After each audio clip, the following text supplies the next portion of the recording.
Welcome to the Sound of Ideas from IdeaStream Public Media. I'm Stephanie Haney. Thanks for being with us.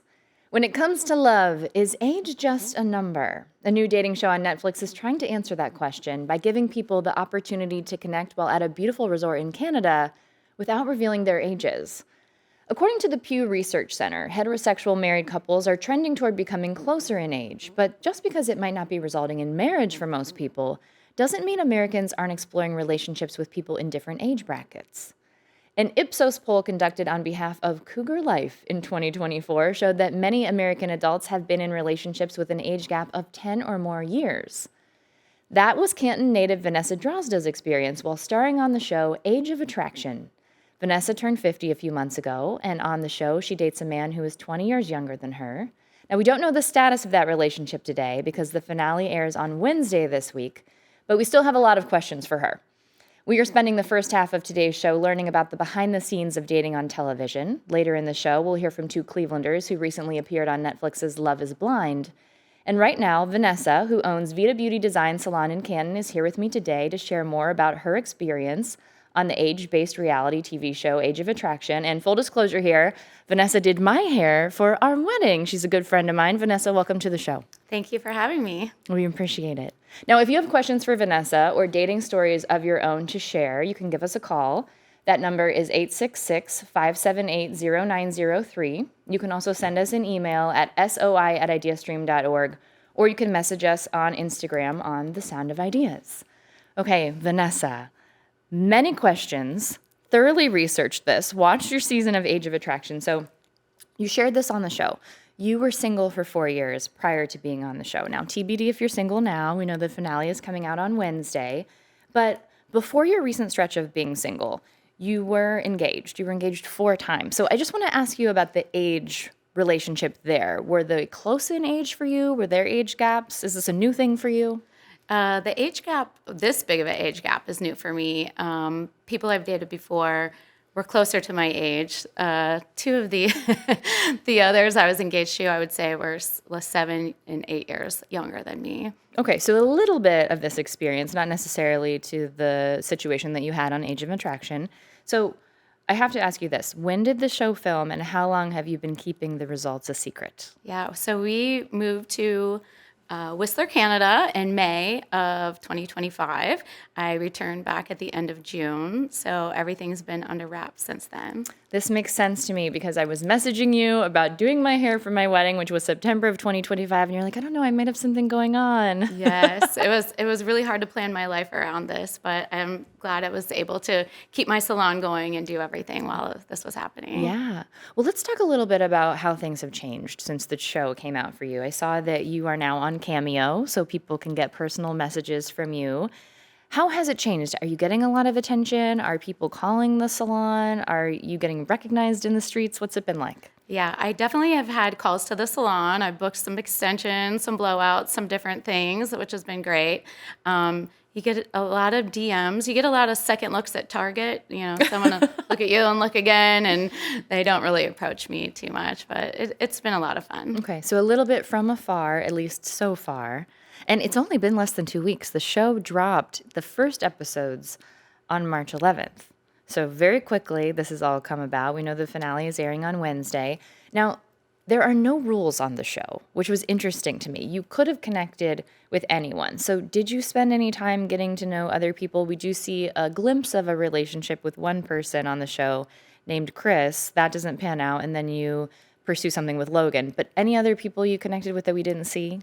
Well, we first did what we call speed dating, and there was 20 people, and we ran out of time. So I only got to see 15 of the people, and they were 15 of the men, and there was only 3 minutes each. So I didn't get to know them very much. And then when I went on the group date, that's when I connected with Chris, and I didn't really find that connection as well. I felt, and I shared this before, I felt that the older men were looking past me, and they're like, there's 22-year-olds here. Like, what do I want to spend my time? I did feel like the older men were more interested in the younger girls, and then the younger guys were like, hey. Well, that's how it ended up working out for you. You ended up spending time with Logan on the show. And you joked with Logan at a point in the show about whether you could lie about your age to his friends. Yes. There's a moment there that we see there. So how did it feel watching that back? Yeah, that was a little cringy for me to watch back. I'm a very jokey person. I joke all the time and I say silly things. And if people don't know my sense of humor, I don't think that they got that I was joking about that. But, I was just curious about that because you're living in this bubble while you're there and you're safe and everyone's dating somebody in a different age gap and you're in these condos and everything's really welcome. But there was some parts of like, how do we translate this into real life when we move back? And then your friend comes in and meets Logan. What was that experience like? And why did we see your friend there? I know you've got strong family connections. Was there any particular reason that your friend came out? Yeah, so the thing about that is I have friends of all ages. One of my best friends just happens to be younger than me. She's 32 or 33. But when they asked somebody to come out, it was so last minute. My sisters have children that are in school, and then my dad didn't even have a passport, so he couldn't come if he wanted to. And a lot of my older friends have children in school too. So of course the single girl's gonna show up for me. Sure. And it was great to see that connection you had with that friend on the show there. I want to ask you, so that really was a surprise. Were you surprised that close people were coming to visit? Yes, none of us knew who was coming to visit with us. When you left, when you arrived, you got your phone taken from you. So you didn't, and there was no internet, there was no contact with the outside world. So that look that you see on my face when she comes there, it was just pure joy because I haven't seen somebody that I've known in over a month, and I did not give my contact. I had my emergency contacts, which were my dad, my sister, my daughter. So I was expecting maybe one of those would have showed up, but it ended up being one of my best friends. That was an interesting moment, though. Haley, your friend, was pretty hard on Logan. Yes. And watching it back, I'll say, as a viewer, I was like, well, I feel like what's happening here is kind of playful, but there were some things that she was a little bit worried about. Can you tell us what she was worried about and how that maybe impacted you and Logan? Yeah, I was super excited to see one of my friends. And so I had the tendency to overtalk because I'm like, I haven't seen you in a month. Let me tell you everything that's going on. And I was kind of leaving Logan out of the conversation. And he spoke up about that. And there was a little mini fight, as Haley called it on the show. And she wasn't sure about that. And so she voiced her opinions. But then at the end of the day, once she got to really know him, then she ended up liking him. And they have a friendship after that. So We saw just a little bit of that interaction. How much time did you get to spend together? we were probably together. To me, it felt like 10 minutes. I don't know if it was any longer than that. But it could have been longer, but it felt like it went like that. Pretty quickly. You talked about maybe some of the, the moment that you had where you were joking about not revealing your age to his friends and some of the other kind of insecurities that come up there. You didn't have the biggest age gap on the show. I did not. There were several that were a larger age gap than you. One was 33 years. That was with an older man, a 60-year-old man, and a 27-year-old woman. And then there was also a older woman with a younger man that had a 27-year age gap. She was 54 and he was 27 at the time that we saw of the taping. So did anything about that make it feel less taboo or a little more comfortable because there were other people in similar situations? Yeah, there was definitely larger age gaps than what we had. And I went into this experience just wanting to lean into that. It was something I would never do in the real world. I said on there, if I was on a dating app, I would have scrolled right past a 29-year-old. I wouldn't have even considered it. And so for me, I wanted to lean into it. And it did feel a little bit safer since other people were leaning into it as well. What do you think about what Teresa said? That's the 54-year-old woman who was dating a 27-year-old, and I think his name was John. And she said that it's just less socially acceptable for a woman to date a younger man. Do you feel like that's true? Is that something you've experienced? Yes, it's definitely true. And I've said that before. Older men have been dating younger women since the beginning of time that we could remember. And there is such a taboo about that. And I'm hoping that's a taboo that we can get past. And there's other taboos in dating. Prior to this, people enter different races. They weren't able to date. It was frowned upon. And people of same sex weren't able to date. It was frowned upon. So at what time do we start to accept that an older woman could date a younger man if she chooses to? Yeah. Now, I do want to let our audience know if you're just joining us, we are talking about dating on reality television. We have Canton native Vanessa Drozda with us from The Age of Attraction, which is about age gaps when it comes to dating. If you want to give us a call, the number is 866-578-0903, and you can also email us at soi@ideastream.org. Now, Vanessa, when you met Logan's parents, I loved your confidence with his parents. We saw a lot of other situations where people were a little timid and they weren't really sure what to say or do in those instances, but you just came right out and you said, "How old do you think I am? And here's where we are." So, what was that like, being received that way by his parents? It seemed like they received you very well. I feel like they did, and I'm really grateful for that. And since watching it, I'm even more grateful for it. But I was just in the moment, and we had no idea, once again, who was going to show up for him. So when it was his parents, I was really grateful, and it got for me to see a glimpse inside of where he came from. And I'm very comfortable in myself. I know, Teresa, for example, had a different experience. She didn't want to share with John's family her age, but I thought, let's just lay this out. Let's just rip the Band-Aid off now, because if this is not going to work in the real world, I'd rather know now than get myself any more invested. But I was very thankful for how I was received. That led to a tense moment with the cast when it came to light at the final supper, the Last Supper, I think, as it was colloquially dubbed, before everyone kind of went their separate ways and had to make the decisions about whether they were going to move forward in the relationships. One of the women got really upset, it seemed, that Teresa did not reveal her age and didn't reveal John's age.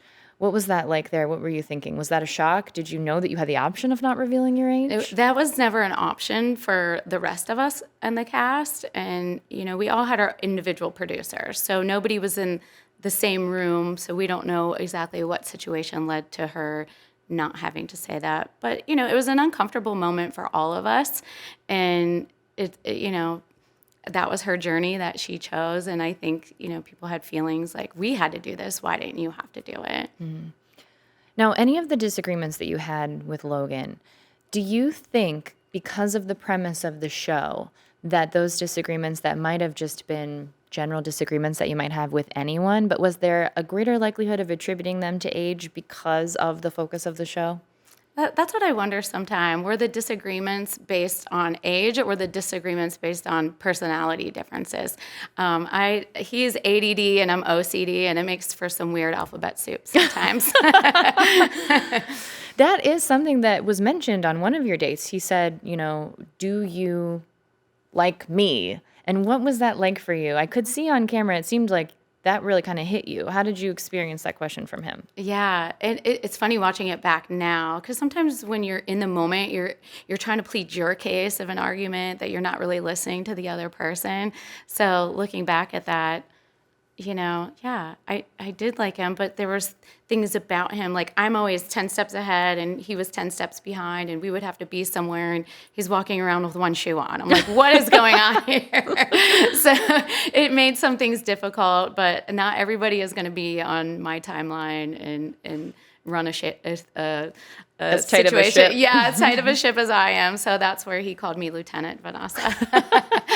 Lieutenant Vanessa gets it done. Yes, she's on a schedule. Yes, she does. Okay, so I know you can't tell us if you two are still together or not, but a little bit about the dating in a bubble. This wasn't a bubble, and then people were watching it on national television, and now it's kind of real life now. So how does that feel? You watched yourself having this dating experience on national television, and now here you are back in everyday life. What's that been like? Yeah. At the time, I really wasn't thinking about the age gap. I was just, like I said, leaning into it. And I was looking at him as a person, not as a number. And coming back into the real world and seeing things, I do see people the same age as him that are in different stages of life. Like some are married with children, some are still out partying. So it does make me feel like age and maturity aren't always the same thing. Okay, you can't tell us anything, I know, about what we will actually see on the finale, but can you give us any kind of an idea of what to expect? So what we have coming up in the finale is commitment ceremonies.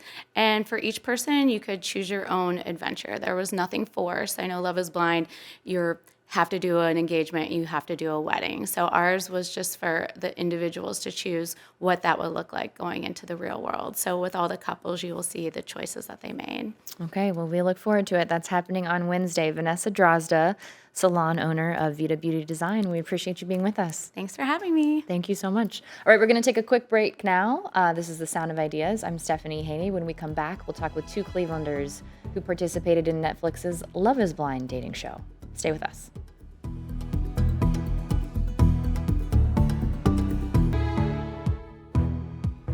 You're with The Sound of Ideas from IdeaStream Public Media. I'm Stephanie Haney. Thanks for staying with us. We're going to keep the conversation about dating going right now with a different social experiment.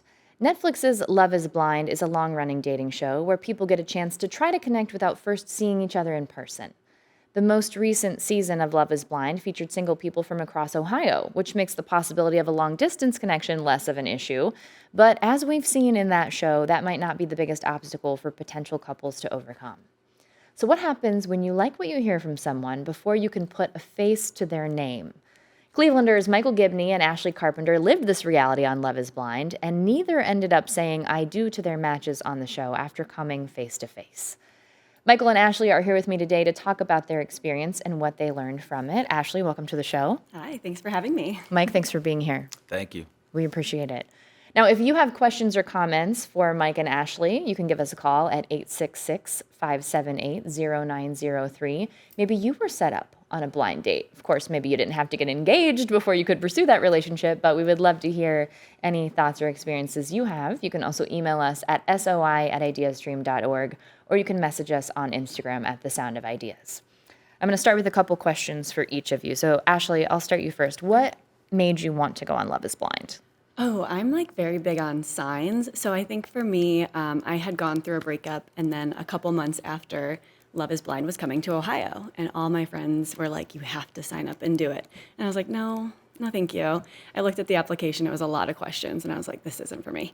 And then they started reaching out to me, and I was like, all right, I'll give it a shot. I took the interview, and then it was just like one step after the next, and I still was like, there's no way I'm actually going on this show. And finally I got the call that I was going, and I was like, all right, let's do it. Like, this is an opportunity. I'm going to say yes. And I was very open to whatever it brought me. If it brought me the love of my life, if it brought me 16 new girlfriends and guy friends, then it's that. If it was a learning lesson, I was open to it. So, What about for you, Mike? What drew you to Love is Blind? Yeah, so for me, a little different. I originally was from New Jersey, and I came over here to Ohio for work. And at the time, you know, I didn't have any family or friends here, and something was drawing me over to Ohio. I didn't know what it was. And then I had a great opportunity to go on the show. And for me, I was like, okay, what if it is my wife? What if it is the love of my life that's calling me over here? Because Cleveland was never on the radar for me. How long had you been living in Cleveland before the opportunity presented itself? I believe it was 3 or 4 months. Oh, wow. And then they reached out. Okay. Yeah, so it was very fresh, very new. So that's what I'm saying. I didn't know anyone. Didn't have any, friends here, really, family. And to get called and pulled over to Ohio, I was like, all right, something's happening for a reason. Don't know what it is yet, but we're going to find out. Okay, talk about serendipity and signs. Oh my gosh. Okay, so I want to ask you about this. Did either of you use dating apps before you went on Love is Blind? Oh, yeah.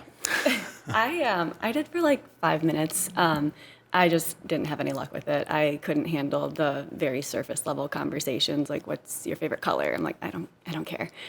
So this experiment was really appealing because it throws you in to ask those really hard questions very early on. And that's like what I was looking for. I'm a woman in my 30s. I'm like, I'm not trying to waste time, on a possibility. So I was like, these people are like-minded. They are serious about finding a person, finding someone to marry. And that's what was appealing for this. I was never really into the dating apps. Yeah. It is. The reason I ask is because I used the dating apps a little bit myself too, and it really seemed like you make an instant connection with someone and then you meet very quickly, and sometimes you don't get the person that you were expecting. Was that your experience with dating apps? Did that resonate at all with you with the Love is Blind experience? Yeah, so like Ash said, it's very surface level. I mean, you're building that connection based off of what you're seeing right away. And then it's, as we find out now more than ever, it's very easy to disguise yourself through social media and a phone. So I think just being able to kind of get those hard-hitting questions and actually form a genuine connection with someone emotionally before you see that physical is huge. And I mean, it was a great experience. Another question for both of you. So, Mike, I'll start with you. The altar moments where you decide whether you are going to actually marry this person or not, and it is a real marriage if you decide to do that, those were filmed in April of 2025. So almost a year now that you've had to keep this secret. What was that like for you, Mike? Yeah. I mean, there were so many emotions going through that day, because it is serious. It is a real thing. It's, you're going to say I do in my experience, the rest of my life, right? So the whole experience, you're kind of just thinking everything over and what you know about this person and like how everything has been. And you're like, wow, like this is such a surreal moment. And I never thought it would happen this way, but here we are. And now it's like, okay, you need to make a decision. It's going to be yes, or it's going to be no. So I think for myself, it was just staying true to me and thinking about, my future and what I want. And that's the ultimate decision that I came to. And then you knew the decision that you made, but you couldn't really share publicly about that. So was that difficult? Yeah. It was a little difficult to keep that, keep that in wraps, but eventually everything comes out and then you're able to just speak your mind and go from there. So everything does come out, which is something that you experienced, Ashley. Some of the situations where maybe there was some dishonesty or at least some omission happening. What was it like for you? This is a different situation. You're under a non-disclosure agreement. You cannot reveal what's happening in your life. How was that for you? Yeah, I'm like the worst liar possible. If you've seen anything with my dad, he's a question master, and he'll catch me in everything. So keeping something like this was very hard. Like people were like, why were you gone for 3 weeks on PTO? And I was like, no reason, just needed some time away. I think it would have been even harder like if I did get married, because I would want to be like screaming from the rooftops, like, yes, I'm married. But with this, I was just like, all right, I'm kind of like returning back to normal life, and no one really knows like that I had this secret fiance. So it was a little easier, I guess. But I think if I would have gotten married, it would have been a lot harder to hide that. Sure. I want to remind anyone who's just joining us now on The Sound of Ideas that we're talking about dating on reality television, on national television. And we're talking with two Clevelanders who recently went on Love is Blind, which was an all-Ohio cast for season 10. If you have any comments or questions, you can give us a call at 866-578-0903. You can also email us at soi@ideastream.org. And the premise of the show, for those who may not be familiar, is you meet people through these pods. You talk to each other without meeting face-to-face, and before you leave the pods, you have to decide whether or not you will actually propose to that person and accept an engagement and then move on to the real life. So let's talk a little bit about what happened. So Ashley, you left the pods engaged to Alex Henderson, and your words to him at the altar, where you told him you would not be marrying him, resonated with a lot of people who have been in relationships where they felt there was dishonesty. Can you take it back to the moments leading up to that before you feel that shift with him? What was it that made you feel like this could have been your person? Yeah, I think for me, it was a slow burn. In the pods, he sort of created this beautiful fantasy romance that, we lived right down the street from each other. We went to the same restaurants, we went to the same gym, and somehow we never found each other. We came to this experiment and we found each other. And he even quotes like The Alchemist in our engagement, just to prove that point a little bit further. And then as you go along, you obviously start to see the story unfolds a little bit differently. I start discovering different things, and that kind of shifts my brain to be like, something's off. Unfortunately, I did come from a pretty toxic relationship that had a lot of dishonesty in it. So I was like kind of comfortable in that environment, which is kind of sad to say. But yeah, I was like, okay, he's lying. And you kind of see it when we have the chicken nugget moment. We're having this conversation. He's, spinning his words. We're going around in circles. And then all of a sudden he's like, do you want chicken nuggets? And I'm like, yeah, let's do it. And it's kind of like a blank slate almost. And I see that as a moment of me going back to my old ways, accepting that dishonesty. And, as you go along, you find out more and more and more. And then finally at the altar, I'm just like, I'm not gonna marry this potential. If he's not gonna show me the man who he is, then he doesn't deserve access to me any longer. How was that coming to that realization? What was it like watching that back for you? You lived it and then you had to watch it. Yeah, I think the wedding day was just a blur to me. It's, you wake up early, you go get your hair, your makeup, your friends, your family are all coming in. It's a blur. I didn't even get to see the venue until I was walking down the aisle, so it was really beautiful when I was walking down, but then you get up there and I'm like, what do I need to say? And I'm just like looking around, kind of like disoriented. Watching it back was nerve-wracking. I was like, some people could take this the wrong way, but at the end of the day, this is something I wanted to say for myself, and it was just sort of this empowering moment. I finally stood up for myself. I got my voice back, and I hope a lot of people see it that way, and it wasn't me trying to attack Alex, or I wasn't trying to be mean. It was just things I wanted to say, and I think some of the things he needed to hear as well.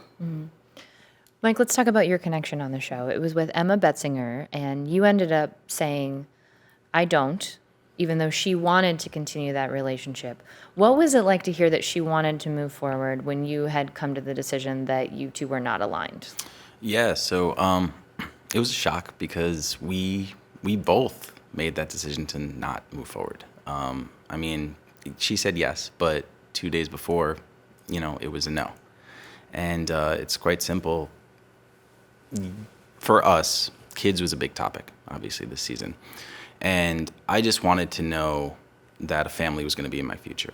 And in the pods, a lot, we talk about a lot. And in the pods, Emma was unsure if she wanted children. I knew that. But for myself, I wanted to be very open-hearted, very open-minded going into the experience. Because for me, it's something that, in the past on these apps and all that stuff, maybe I wasn't that way, right? So I wanted to be true to myself. And like I said, something was calling me. So if that truly is the woman that I'm going to be with the rest of my life, maybe that is enough. Maybe I do not need children or that family. So I opened myself up to think that way. She opened herself up to think that way as well, where it's like, okay, in her past, she's never really had to think about children. Let's open that up and let's see if she can do that for the right person. So we stayed true to each other with that, and we gave the experience a go by doing so. And then when you fast forward, we felt that it was too quick of a timeline for her. It wasn't fair for her to be like, hey, I want children. Because about halfway through, there's actually a scene there you see, and it's like, oh, my two friends were having kids. And, the more that we went through the experience, I was like, okay, I do want a family, and I communicated that. And we could have called it there. But for her, she wanted to continue trying to see if she can get there. And then 2 days before the wedding, we had a conversation, and it was going to be a no from both of us because it's not fair to do that in that timeline. And then we're still going to be together. We're still going to give it a shot. We're still going to date afterwards and go from there. So at that moment that you were saying, it was a shock to me when she said yes and I said no. So. Well, we do know that you revealed on the reunion, which came out on March 11th, that you had a girlfriend at that time. A lot can happen in a little less than 2 weeks. Are you still dating Tara? Yeah, I'm still dating Tara. Okay. Yep. Can you tell us anything about how you met? Yeah, we met through Instagram, actually, through social media. We had mutual friends, and it just so happened that we kind of just met through the mutual friends and then messaged on Instagram to go and get dinner, and that's how it happened. Okay. Yeah.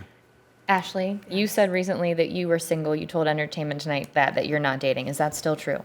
It is. I don't really have time for it, if I'm going to be honest. Working full time and then just trying to make sure I'm staying grounded, present with my friends and family. I just kind of want to focus on that at the moment. And then we've got all this craziness with the show going on. So just staying present as much as I can.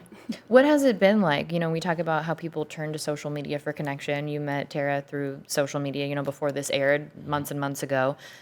What's it been like having people commenting publicly on your dating experiences? Oh, God. Roller coaster. 1 week it's good, and then the next drop comes, and it's like, oh, you're the worst or whatever. So it's been fairly positive. It is just crazy. I didn't expect it. I didn't expect so many people to have so much to say, but it's been fairly positive for me. Yeah, I mean, it's wild to see the interaction through social media. You know what I mean? And like we were saying earlier, everybody's very confident behind a screen. So you're going to get, just crazy messages that come through, and it's important to just stay true to yourself. And, everybody gets it. Nobody's perfect. So just stay true to yourself and don't even look at that. Yeah, can't get too high on the highs or too low on the lows, for sure, in these kind of situations. We do have a question for you, Mike. Now, people who may not be aware, Emma had a birthmark when she was born, and there were several surgeries that had to happen in order to remove that because there was a concern it might be cancerous. Yes. Emma was adopted, so she didn't know her family history, so that was a concern for her related to the children. So Sarah writes in and says, was adoption ever an option for you guys since children were important? Yeah, absolutely. So again, we talk about a lot on the show. And you don't get to see all that, unfortunately, based on the edit. You get to see a very small fragment. So we did talk about adoption. We talked about genetic testing. We talked about, again, possibly not having children, right? So everything was covered, and it's just you don't get to see that. And I know on the show, especially with my edit, it's like, okay, I want kids yesterday. It's not the case. It's really not. And, Emma and I both agreed that on our timeline, my timeline, what I wanted was get married and then within 2 to 5 years have my first child. So it was a pretty normal timeline, I'd like to think. And, if Emma could get there, right, with having a family and having children with me, she was under that same timeline too. And she agreed to that. So the birthmark and everything, it was something, just listening to her story, it was beautiful. And how she handles and navigates everything, I couldn't imagine going through that myself. So I was trying to be as supportive as possible. And then again, we explored every avenue. So. Okay. Well, you're not single, so I'll ask you a different question. But first I'll ask Ashley, would you ever date on reality TV again? I would, if it was the right opportunity, if it was something that kind of aligned with who I am and my morals. I don't think I have the hips to go on Love Island or anything like that. I'm too old for that, I think. But yeah, if it was something that felt right to me and, it supported my values, morals, ethics, whatever, I would do it again for sure. It was fun. Yeah. And Mike, I won't ask you about dating because you're in a relationship. We'll see what happens there. But say things do progress with you and your partner and it's something that she's into. Would you welcome reality TV cameras into your life again in any way? Yeah, I think that's something that we would both have to discuss. I would be open to that, but I think, I would want to get her opinion on it before absolutely diving into something. I have a contract for you, actually. No, I'm just kidding. No, like Ash said, it's a lot. So to kind of open up again and be that vulnerable for everyone, it is a little tough. So I just want to make sure that my partner, that Tara, would be down for that. Tara. Oh, I'm sorry. I've been pronouncing your name wrong. Tara. Tara. Thank you. Well, Mike Givney, thank you for sharing your story and your life with us. Ashley Carpenter, you as well. Of course. Thanks for having us. Yeah, thank you for having Appreciate us. the time. All right, we'll take another quick break, and on the other side, we'll hear from Northeast Ohio native and CBS correspondent David Pogue, who has a new book looking back at the first 50 years of the tech giant Apple. This is The Sound of Ideas. I'm Stephanie Haney. We'll be right back.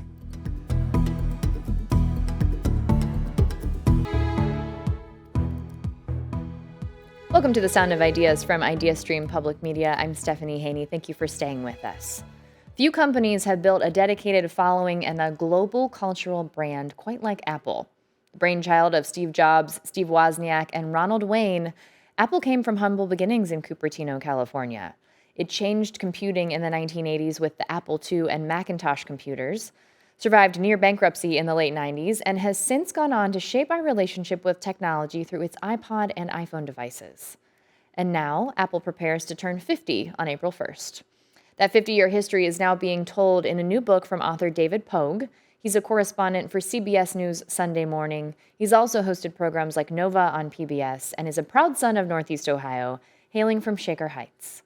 Apple, the first 50 years, covers a lot, coming in at a hefty 600 pages. David will be talking through some of it at the City Club of Cleveland this Friday, and now he's with us by phone. David, welcome back to The Sound of Ideas. Thank you so much. If you're listening or watching the show and you have questions or thoughts about Apple's history, you can give us a call at 866-578-0903. You can also email us at soi@ideastream.org, or you can message us on Instagram at The Sound of Ideas. Now, David, I know you've written a few books about Apple products in the past. What was it that inspired you to trace the history of the company for the 50th anniversary?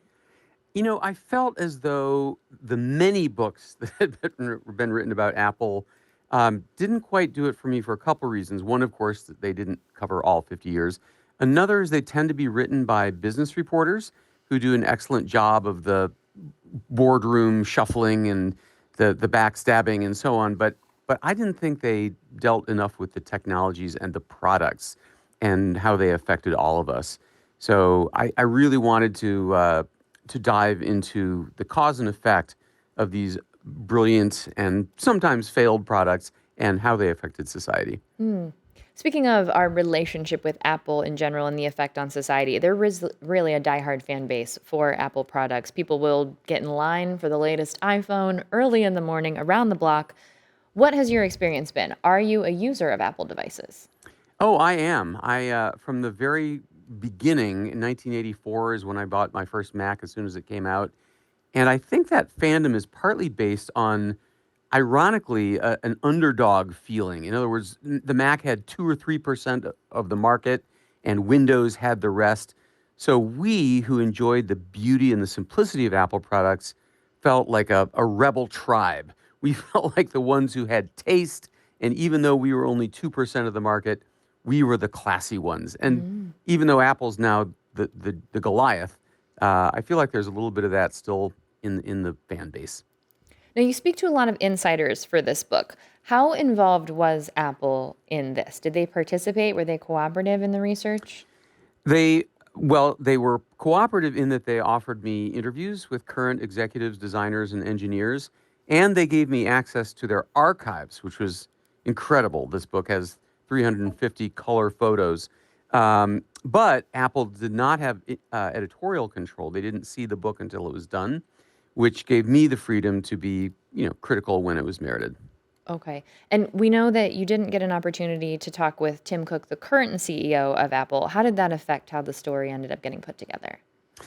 Not very much, I don't think. It was weird. The Apple offered interviews with his entire executive team, but not Tim himself until after the book was out when I interviewed him for CBS Sunday Morning. Fortunately, he's been on the record enough about the issues that matter, his treatment with Trump, his issues with China manufacturing, and some of the other more controversial aspects of the Tim Cook era. Something Tim Cook did recently say in an interview, he said that he had concerns about how people use technology. This is a quote from him. This was on Good Morning America with Michael Strahan. He said, "I don't want people looking at the smartphone more than they're looking in someone's eyes. Because if they're just scrolling endlessly, that's not the way to spend your day. Go out in nature." Does a quote like that surprise you from someone who's the current CEO of Apple? No, nobody who was involved with the iPhone expected it to become what it was. In fact, when the iPhone came out, there was no app store. So Apple gave you 16 apps, and that was it. It was the App Store the following year that unleashed, Uber and Tinder and Airbnb and all these other tertiary things. What Apple is said to be working on now, I think Tim Cook was hinting at, are smart glasses. So these would offer all the same benefits of a smartphone, but without requiring you to look down at a screen. There would be a small image of a screen projected in front of one eye, perhaps, and you'd glance at that. So they're said to be working on those now. Nobody will ever know if it'll see the light of day or become a hit, but we know that that's the next phase. That is very interesting. And hearing that context in terms of what was said there seems to make a lot of sense. All right, David, let's talk about the late Steve Jobs. He's someone who's been scrutinized over the decades, and there have been movies made about his life. He's been painted as a brilliant visionary, but also as a borderline abusive leader. Borderline may be subjective to some people. How's your impression of him evolved as you put this book together? It has. I've read the books on Jobs and tried to reconcile that with the Jobs I knew. I mean, I didn't know him like a bosom buddy, but I got 15 minutes with him twice a year as a New York Times columnist. And for example, the existing books don't say anything about his incredible humor or his incredible kindness. And yet this is the same person who had a cruel streak early in his career. And I think I finally came to terms with something Andy Hertzfeld told me. He was a key engineer on the original Macintosh. He said, look, this guy could rip you apart. He could put you on a pedestal. He would burst into tears. He would burst into hysterical laughter. He was every adjective you can use to describe a person at different times. He was all the adjectives. And I think that's probably the most accurate description. For anyone just joining us here on The Sound of Ideas, we are talking about Apple, the First 50 Years. It's a new book by CBS journalist David Pogue. And if you have a question or a comment, you're welcome to give us a call. The number is 866-578-0903. You can also email us at soi@ideastream.org. We're having this conversation as the tech giant Apple prepares to turn 50 years old on April 1st, coming up very soon. Now, David, as much as this book is a profile of one tech company and its growth over the decades, is it also a way to look at, as you kind of alluded to, a way that our relationship as a society has evolved with technology over the last 50 years? It is. I think that Jobs came along at an incredible time during his second stint at Apple when he did the iMac, iPod, iPad, iPhone, and so on. And it was a conjunction of two giant forces. One was the advancing of miniaturization in electronics and Chinese manufacturing, which could be very advanced at very low cost, and the public's comfort level with technology had changed. You know, in the 70s when Apple was founded, no one had ever seen a computer in person. They'd been depicted in movies. We knew that governments and corporations had computers, but it was an absurd thought to think that you might own one on your own. And people were scared of computers. The first laptops, they all had the keyboard up against the front edge of the laptop, not pressed back against the screen like it is today, for the simple reason that that's what typewriters look like. So they wanted people to be comfortable with them, so they made them look like typewriters. So over the years, people have gotten more comfortable with owning technology, using technology, even wearing technology.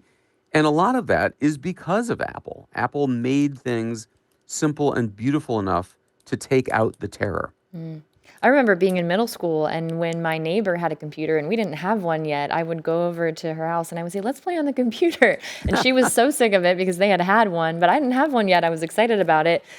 She told me a little white lie. She said, oh, we can't turn it on. If we turn it on, we have to keep it on for like 5 hours because she didn't want to play on the computer. But I was so excited about the technology. We got an email for you in from James. James writes and wants to know if there is a standout person that you most enjoyed interviewing for the book and why, David. Oh, wow. Yes. And that was this guy named Bill Atkinson. He was also one of the original designers of the Macintosh. He's the guy who brought us the modern graphic interface that we know, the desktop, the icons, the mouse, windows, menus. And he unfortunately died since the interview, which makes me another reason I'm glad I did this book. But he was just full of philosophy and broader thoughts. All of the original Macintosh team, in fact, were artists. They were artists. They were musicians.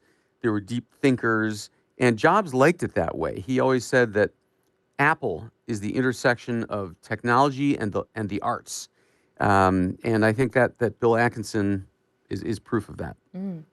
Now, you mentioned this a bit when you were talking about some of the things that current CEO Tim Cook has talked about. Were there other aspects of the company that you were able to look into that are maybe on the less desirable side of history, like the criticisms over human rights violations in China, or as we've come to see, the amount of time young people spend on social media apps, for example? Does that show up in the book? Yeah, both are covered in the book. The latter is a real problem, is the launch of the iPhone, which led to smartphones, which led to social media, which led to the depression and isolation epidemics among young people. The world is still trying to cope with that and deal with that. So far, it looks like, as in New York State, the bans on cell phones in schools is a tremendously successful program. It turns out iPods are hot again. People are buying them off of eBay because you can't listen to music on your phone anymore. You're not allowed to have your phone, so people are buying iPods. The 2010 Chinese suicides, 4 people at Apple's factory, Foxconn, jumped to their deaths from the top of the dormitories, was, I think, a little bit misunderstood. People saw footage of Chinese workers in these factories working 12-hour days, 6 days a week, taking naps at their desks. And Americans didn't realize that's standard in China. That's not an Apple thing. That just happens to be the work week in China. So there's a big culture clash that we were observing for the first time. And as Steve Jobs pointed out, perhaps heartlessly, the suicide rate within those factories of hundreds of thousands of people were actually lower than the general Chinese suicide rate. But in any case, Apple moved very quickly to address those issues and became the first tech company to join the Fair Labor Association, which monitors working conditions. And it's been a lot better since. Now, we know the innovation that we saw after smartphones was absolutely incredible, and we're on the precipice, or maybe right in the middle of another big leap in technology with generative artificial intelligence. We take a look at Apple being involved in that. Apple has Apple Intelligence. There's a new iPad coming out with that artificial intelligence technology coming into it. So what do you think about this next leap and what it looks like and how Apple plays into that? Apple largely missed it. I mean, this generative AI thing started a little over 2 years ago, and Google and Microsoft and Facebook and OpenAI, they're all hard at work on these chatbots, ChatGPT kinds of things. Apple has said, we're not going to make one. We like AI. We're going to embed it into different parts of the Mac and the iPhone, but it's not going to be a single monolithic app. And 2 years ago, Apple demonstrated what they meant. They did this incredible demonstration of a future version of Siri that would know everything in your email and your text messages and your files. So you could say to Siri, what time do I need to pick up leave to pick up my mom? And Siri would know that your mom's coming for Thanksgiving. It would know what flight number from one of the text messages she had sent you. It would know how the flight is doing by consulting flightaware.com or something, and it would know the traffic. So in a blink of an eye, it would say, you need to leave at 1:30, right? And they said this was coming soon. We're now 2 years later, and it hasn't showed up yet. So I think it will be amazing when it comes, but it's a long time waiting. Okay. Your book is 600 pages long, so there's a lot of opportunity there to get into a lot of detail. And I want to talk a little bit about just some of the attention to detail that went into Apple design, like the concept of inertial scrolling, where you'll scroll to the bottom of something and it gives you a little bounce, almost like it's a physical object. So can you tell us a little bit about that as we wrap things up here? Yeah, I mean, I would say this is one of the aspects of Steve Jobs that lives on. This man, unlike any other major CEO, would get on his hands and knees and fuss over the tiniest details, even details you can't see, like the design of the circuit board that no one would ever see. And Johnny Ive, his chief designer, said, it's because you as a customer, you can sense care, even if you can't see care. In other words, you'll know that somebody slaved over every aspect of this.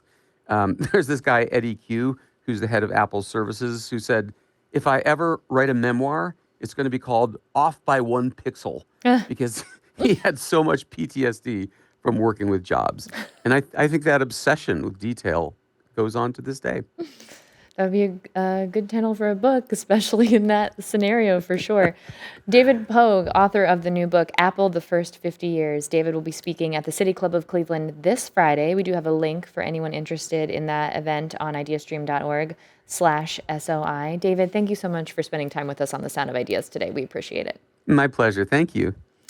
And that'll wrap up our show for today. If you missed any part of today's show, you can hear a rebroadcast tonight at 9 on 89.7 WKSU.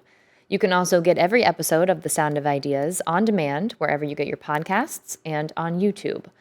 To get the last word on today's topics, you can email us at soi@ideastream.org. You can also find us on Instagram, where you can leave us a comment or send us a message. We're at The Sound of Ideas. Last Thursday on The Sound of Ideas, we talked about the Geauga County Maple Festival, which is celebrating its 100th anniversary this year. Mike wrote in, this Sound of Ideas program about the Maple Festival reminded me of my father's line. When they ask me what part of the family tree I am, I tell them I'm the sap. Great line from your dad, Mike. Very cute. Thank you for sharing that with us. Now, tomorrow on The Sound of Ideas, we'll bring you the latest installment of our Talking Foreign Policy series, this time looking at President Donald Trump's new international organization, his Board of Peace, and how the U.S. waging war on Iran factors into that agency's existence. I'm Stephanie Haney. Thank you for keeping the conversation going with us today and always. We'll see you back here tomorrow on The Sound of Ideas.